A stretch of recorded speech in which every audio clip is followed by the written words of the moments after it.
Hey guys, welcome to the DroneOn Show, where we talk anything and everything drones. If you're a drone enthusiast, you're not going to want to miss this episode. Often we talk about the agricultural drones, we talk about thermal for deer recovery, but today we got kind of a different episode. We talk about how we're using thermal for search and rescue, how we're using different payloads. We even tell a story how we were doing research on our own and a drone actually ended up in a tree. All right, so let's go ahead and get into today's episode. All right, guys, so we're going to do this podcast. Have any of you guys been on podcasts before? No, nothing? Okay. No. All right, so go ahead and just introduce yourselves. If you want to let people know how you're associated, you can do that, or if you'd rather not make that association, you can just kind of leave that go as well. But yeah, just go ahead and introduce yourself and kind of, we're going to start building the context before we get into talking about drones. Let's build context, talk about what Deadwood is, what Chazak is, and all of that. So, we'll start over here with you. So, I'm Jaden. This is my brother. There we go. Unfortunate association. We'll get that out of the way. I was a part of the first team in Chazak Rescue. We started in 2021. And, we do a lot of search and rescue training. Kind of our focus is to do international humanitarian aid and rescue and kind of multifaceted response to disasters, whether that's man-made or natural disasters. So where we're at right now, Deadwood Outfitters, Chazak Rescue is now an owner of that, and we use that as kind of our training base. And then we also, Deadwood Outfitters still operates like it normally does. Right now, it's mostly renting cabins, providing meals to any of the people that are driving by if they want to buy a meal here. And then during the fall and winter, they have hunts, snowmobile trips, and that's elk, bear, wolf hunts, deer hunts, mule deer out here. So, then Chazak Rescue comes in every summer for kind of the end of the first year of training for our cadets. So right now we have our fourth class here doing their training. All right. And you are? My name is Ryan, and like Jaden said, brothers. And you're both brothers. Wow, that's amazing. It's crazy. Love it. Yeah. And then, I was I joined kind of around the same time Jaden did. I was on what they call the advanced team at that point, and just kind of the guinea pigs going through a lot of the hard skills training that they had developed, and it was kind of an unofficial program where Jaden would have been part of the first official team program. So went through a lot of the water rescue training, the rope rescue training, different medical trainings, and then coming out of that, I also did a couple trips to Ukraine and doing food distribution and things like that during that time. And so I did that for about a year and 8 months, and took a year off, and then came back, took a full-time staff position here with the education department doing logistics. So that's what I've been doing for the last year or so now, and really been enjoying it. Love coming out here and spending the summers at Deadwood Outfitters, and just getting to know different people like you guys that are helping us out with instruction and for your expertise in drones. And then we have a couple search and rescue guys here too, and just love learning from their experience and know-how. And so, it's always a good summer. Yeah, absolutely. It's been fun to be around so many people that have just, they're experts in their field, whether it's ropes or search and rescue, learning how to use the SARS topo software. Some people, there's a lot of knowledge here. Talk a little bit about just how Chazak actually got started. And if you guys hear a little hum in the background, this is just part of this setting here. It is so remote. We are how far from the closest grocery store? At least an hour, probably an hour and a half. And most of that's gravel road too. Nice. Yeah. So most of the buildings here, the cabins, are dry cabins, meaning that you don't have water, barely electricity. Sometimes electricity, but then you hear the hot water heater, and you have this whole building here. It's kind of the main lodge, but it's kind of limited to the generator. They actually have a big diesel generator here, so it is very primitive here. It's been so awesome to be in this setting. I felt myself just kind of relax as we were driving up through here. I mean, from the airport, it took like 4 hours to get up in here. But yeah, just talk a little bit, like, how did you guys or the founders kind of see the need for Chazak to start?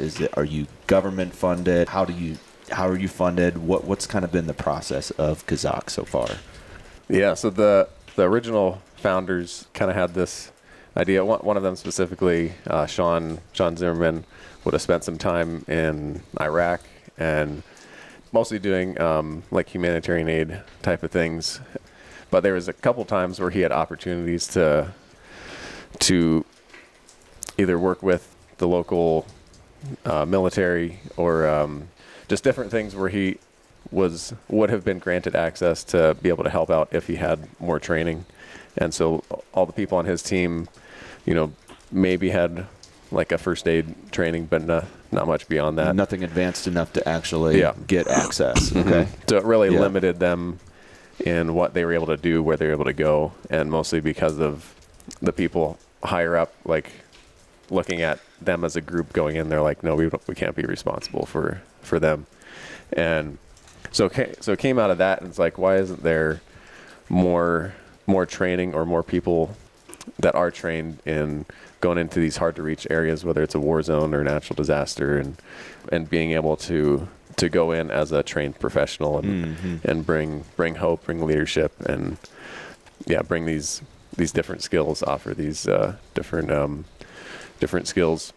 And so it came out of that, and just started kind of brainstorming with a couple other people, and he ended up meeting up with Dan Lapp, who's a visionary and just loves helping get things started. And so they kind of collaborated and brought a couple other people in, started working on what Chazak is now. And that was kind of the starting point for it. So are they accredited? Like, are they working towards that, or how's that set up? Yeah, so currently accredited through Anchor University, which is out of Florida, and they are working on their accreditation. And so it's currently a non-accredited degree. Is that how it would be said? Yeah, I think so. And so Jaden would have done the first 2 years, and so he has his associates through them. And so there's a couple different colleges that would recognize that degree, but not very many at this point. And so we're kind of we're the biggest like accredited program through Anchor University. So we're actually kind of helping them get their accreditation, because it does take a pretty long process, and to just I don't understand all the academic side of things for that, but we are currently accredited through them. So have you been able to actually deploy teams yet to places that you wouldn't have been able to without, like, now that you've been doing some training, that you've actually been able to send teams, deploy them in areas, or that's still a process yet to get them into like restricted access areas? Yeah, it's definitely still a process, just getting the right connections, and also being able to send people that are willing to just figure it out on the fly, that are good with networking and connecting with the right people in different countries. And so that's definitely been a challenge, just to kind of get our name out there. I was on a trip with the advanced team to Ukraine, where we worked with the Ukrainian MOD, Ministry of Defense, and that was through a connection with one of our operations team members, and that's one that I'm pretty sure we wouldn't have been able to get into had we not had some of those qualifications and trainings. And so we were able to work with some of the local rescue teams in Ukraine there, which they're doing an incredible job out there right now. And just, like war is always something that causes growth, unfortunately. I mean, fortunately and unfortunately, I guess. And so, there's pretty incredible teams there that we got to know and work with out there. So. Yeah. And a lot of these places that we go into, like we're talking a lot about, like, Ministry of Defense in Ukraine or other militaries, and you think about a lot of the places that, like, where there's disaster zones, those are often managed by the local military. So if you don't have their permission to be there, then it's pretty difficult. And so that's where those connections come in. Like, we're not military, we're not we're not militant at all. Our goal is to go in and rescue the people that are affected by whatever disaster is there. And so, yeah, like Ryan was saying, if we have those certifications, it gives us legitimacy in their eyes to be in those places, and so they don't have to worry about us, because you don't want to become a liability to the local people. Mm-hmm. So how are you currently getting a lot of your funding right now? It's all through like businesses, churches, individuals. Wow. Yeah. So, yeah, different. Not sure what the proper name for it. Different charitable foundations that give towards it as well. But yeah, that's where the majority of it comes from, and yeah. Okay, so now we kind of understand a little bit Chazak, and you're now going through your 4th cohort of cadets. How many cadets do we have out here training? What does training look like right out here on the Deadwood location? Yeah, currently we have 5 cadets out here going through the training. Our max team size is 12, and so we do try to get as many applicants as possible, and because a team of 5 is a pretty small team for what we're trying to do, but yeah, it just worked out that way. That's what we have out here this year, and yeah. Yeah. So what kind of skills are they learning right now in this segment of being out here? Mm-hmm. So it's a lot of focus on like first response skills, and because this is just a great environment to do that, and so it's a combination of search and rescue, rope rescue, high angle rescue type things, and then wilderness search and rescue as well as urban search and rescue. So there's a couple of old buildings around here that we use for scenarios and like urban rescue and stuff like that. Also do a professional communications course, and so they're learning about how to fill out the different documentation things that we have that we require, just like daily situation reports and mission briefs, things like that. And so they're learning that right alongside all the search and rescue skills as well. That way, then when they get to the point where they're starting to deploy and go overseas, that those things kind of come together. Because both of them are equally important when it comes to, I think, especially international first response, but even national response is just that thing of professional communication, whether that's documenting something or sharing at a church or with government officials, things like that. It's just important to come in and have the appearance and the sound and look like a professional is what we really want in our teams as we go out. So Yeah, so transitioning a little bit, talking about the whole getting into drones now. So the founder of Drone Deer Recovery and NuWay Ag, and what do we got going on here? Nice. Look at that. These horses and mules on this property, they just roam around.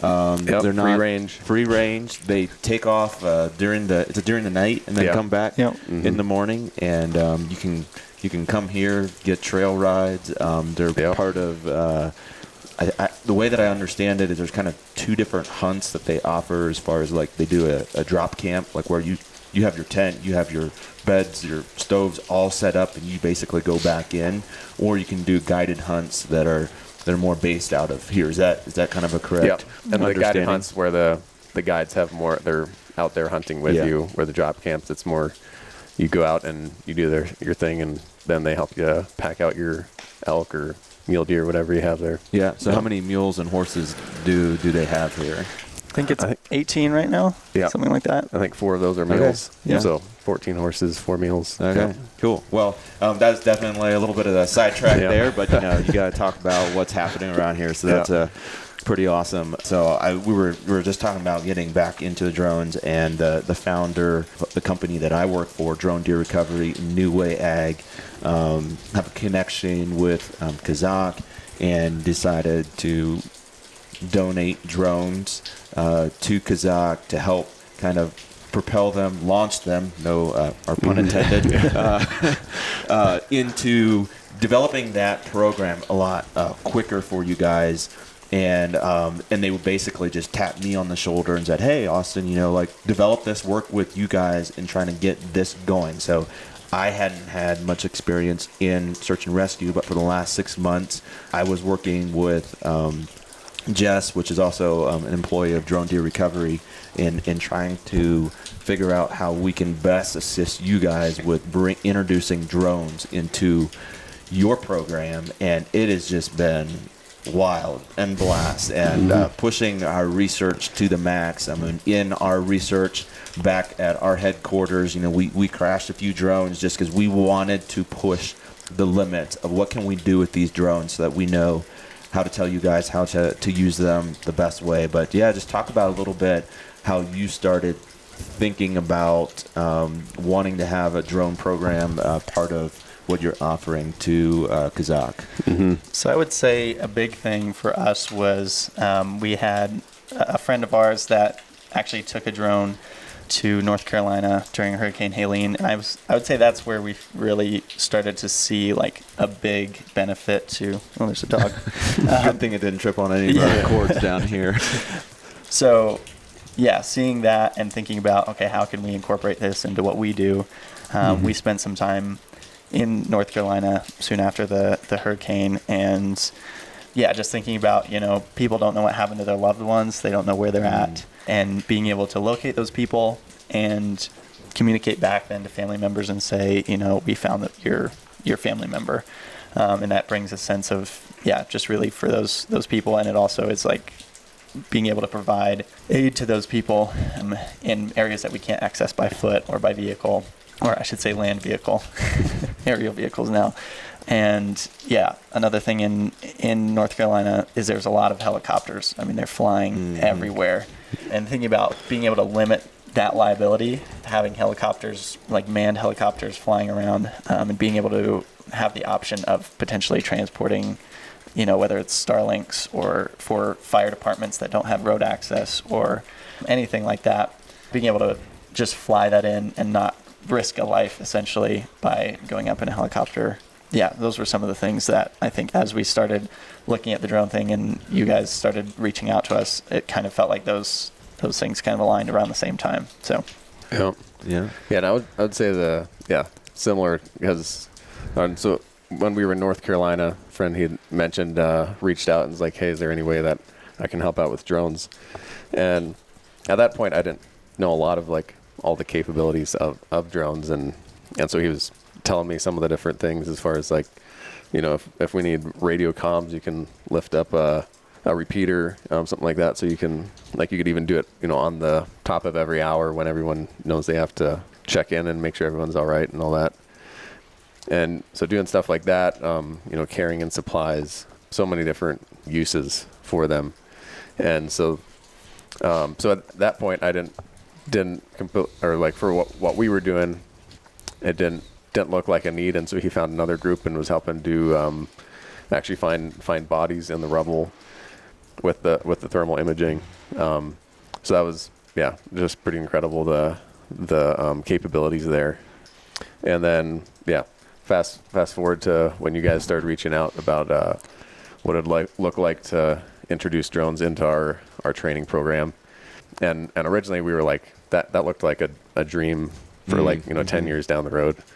And then you guys helped bump that up about 10 years. And so as soon as we were starting to have that conversation, I was like, oh, I bet Jaden would enjoy doing something like that and kind of heading that up from the Chazak side. And so reached out to him and let him know, and he got on board with that, got excited about that, and kind of took it to the next level with you guys. And I was kind of helping introduce it in and kind of have that person within the organization that's working directly with you guys and gleaning all the knowledge and experience from you guys. So that's been pretty awesome to see him jump into that and see you guys invest into him, and as well as the students out here this week. So and we have been pushing the cadets hard the last few days, with our training, taking them from a very basic knowledge of how the drones work. And we've been hitting the thermal side of it pretty hard, just because that's a big learning curve of knowing how to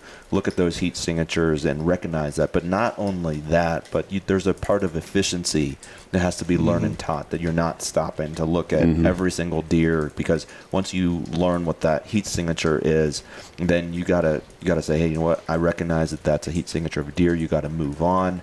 That way you continue to be, because time is of the essence. When you're in those situations, an extra 30 minutes that you save could save, a life in a situation like North Carolina or, those high intensity situations. And so just really pushing these guys to the max, but also just discovering all the ways that you can use a drone and utilizing that out here with, lifting payloads with the winch system, dropping things with our drop system, using floodlights to light up an area. So if you have to work at night, you're able to have a huge light on these drones. So they're just so much that you can use, pulling a lead line, and wrapping it around a tree, and then being able to drop that rope. Like, there's so much that we're using.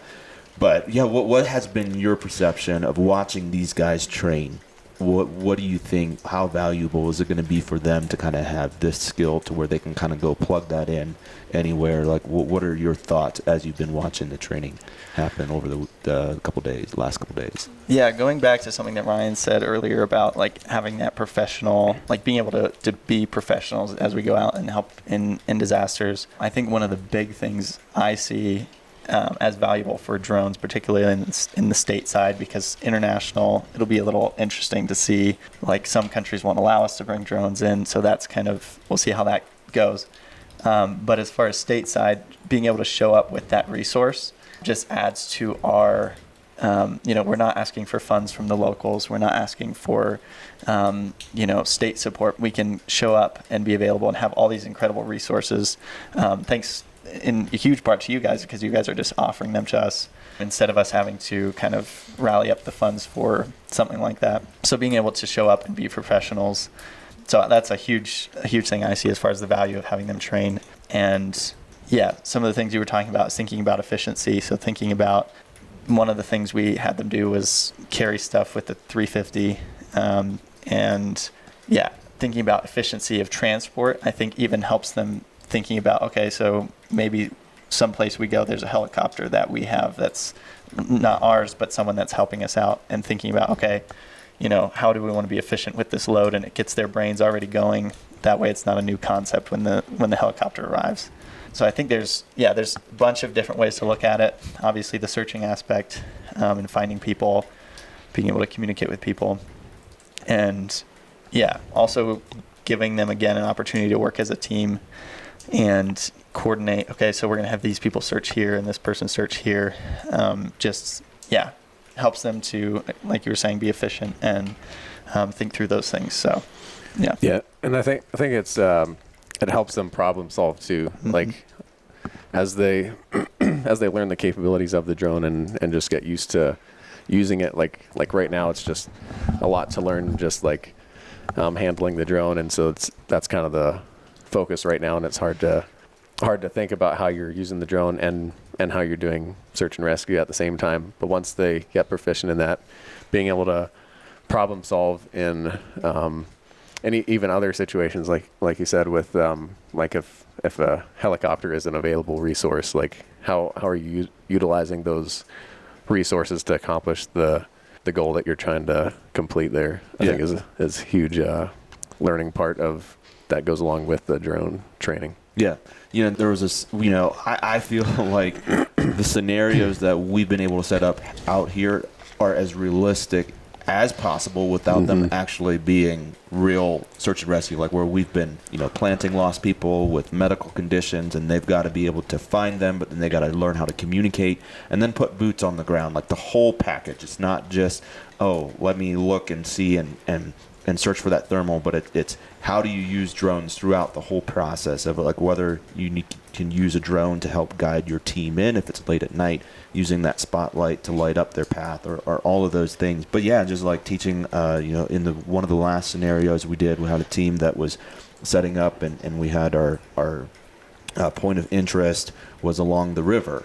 and they would set up a spot along the river, and then they would fly up and down the river, and then they would tear down and pack everything up, and then move a mile up the road and set up again. And I was like, wait guys, time out here. Let's think about what is our objective here. And they're like, to search the river. I was like, what do we have beside the river? We have a road. And I was like, you guys have 2 guys in this mission.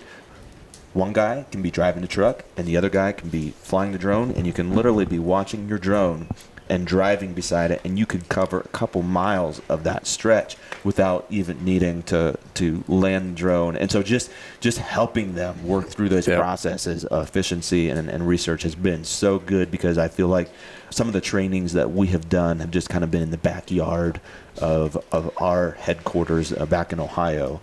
And it feels so limited, because it's like, unless people go out, we're doing it for deer recovery. So people actually go out there and get that experience. That experience is the best teacher. But out here, man, it feels real. It feels real from the get-go. So it's been awesome to and with that real piece that you were talking about. So out here, we're in the middle of nowhere. There's no wires coming here from town or anything. Like everything that's powered is powered by something internal.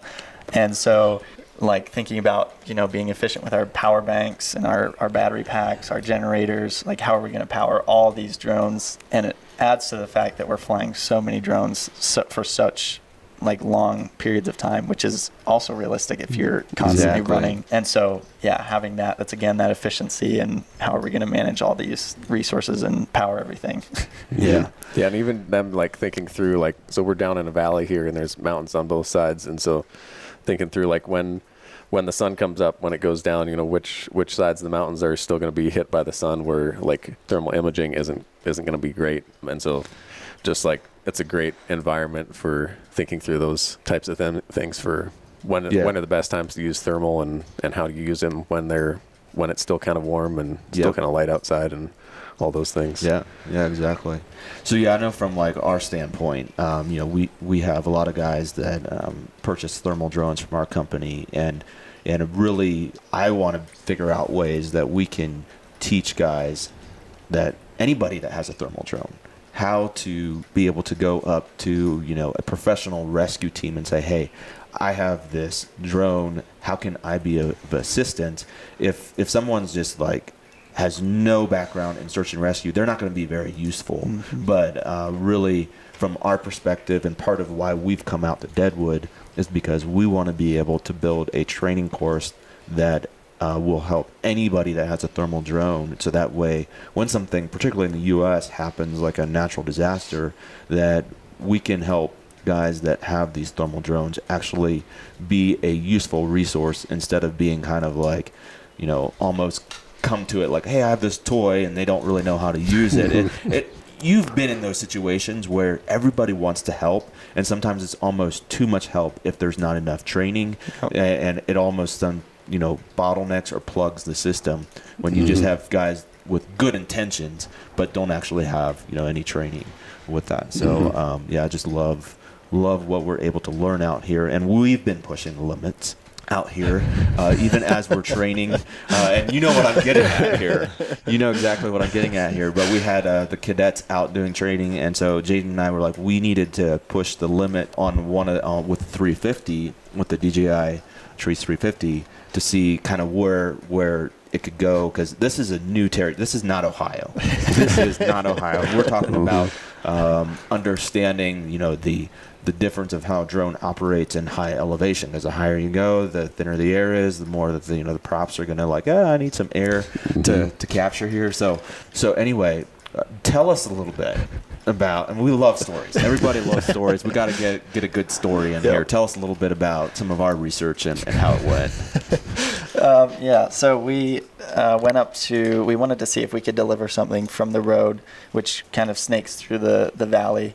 If we could get something from there up to a peak that you can just kind of barely see through the mountains. But still had line of sight, so we could fly the whole way up there. So we took the 350. And the distance was? It was like 2.3 miles, I think is what we figured out. Yeah. So we had the winch system set up on the 350. Now, unfortunately, this kind of is an added element that becomes important later, but our dual attachment system was not working, so we only had one attachment point, so we decided to use that for the camera instead of the winch. However, we wanted the winch to be attached so we could test, because the winch itself has some weight to it. So we ended up tying off the winch, which was probably our first mistake. Yeah, it was our first mistake, and because the winch has a system in it that if you get caught in something that you can actually just cut the rope, and then you lose your winch system. In the unlikely situation that you get caught. Unlikely scenario. But since we just decided to pull out 20 feet of rope like that, and then just tie it off to the winch, just so that, because that winch was completely useless because it wasn't powered on. So, we thought we were being smart because we were, kind of rednecking the system because we didn't have the dual payload actually working. But yeah, anyway, continue on. Yep. So then Austin was like, hey, I'll take the first flight, just in case something happens. So he took the first test flight, and it went pretty well, actually. We got the whole way to the top. There's a small helicopter pad up there, so we went low enough that the attachment would touch the ground, or that the bottom of the winch touched the ground, just to test that. Flew back, and we had like 40% battery. Yeah, and that was starting with 90%. Yeah, so 2.3 miles up there, bringing that attachment down, coming back down that 2 miles back, and still had 40% battery left. And you didn't have anything on the attachment at this point? No, not at this point, yeah. So then we were like, well, let's put weight on it. And Austin was like, well, now that we did a test flight, surely Jaden can fly it. So that was the thought anyways. So I took off, started flying up, and about a little over halfway, well, actually, no, probably about halfway there, I started noticing that every once in a while I would try to go up, and it would drop a few feet, and then it would go up. And I was like, well, that's not, what's going on here? But decided to keep going up, which that should have been our first indication to turn around. Yeah.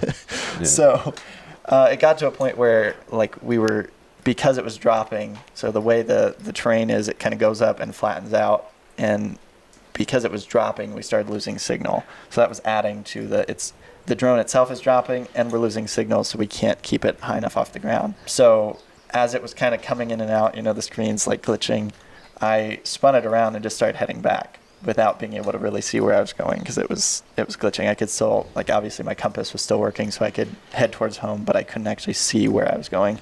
And by the time then we got to a spot where we ran up a hill behind us so that we had better access to it, Austin took over, and he looked down, and our med kit that we had attached to it was in the side of a tree, and the rope was, we had no idea where the rope was all tangled up. It probably went all around that thing.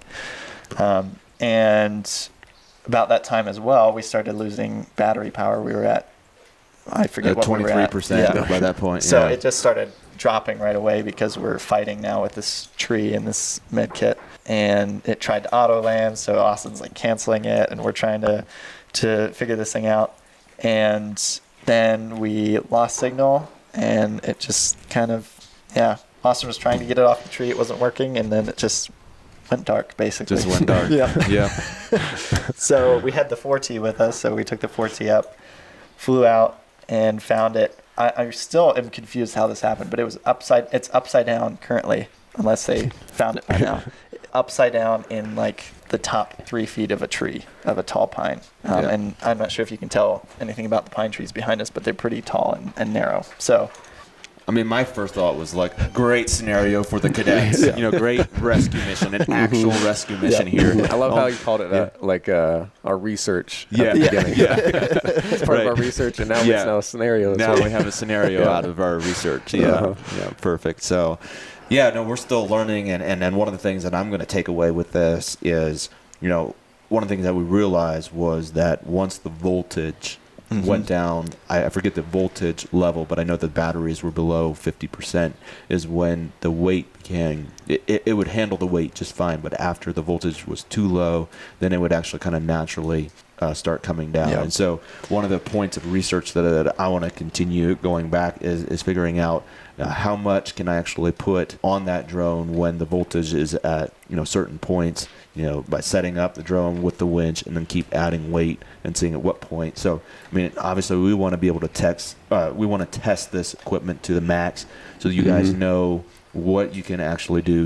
in a real scenario. So it's just part of the learning process, and that was a little bit of an exciting time yesterday. So yeah, cool. So I don't know if you guys have anything else to say. Well, I just want to say thank you to you guys for all this. You're offering us so much, and the biggest way I know how to repay you at this point is just to say thank you. You guys have provided us with drones, with drop systems, with lights. All the things that are helpful for us to do the things that we want to do with drones.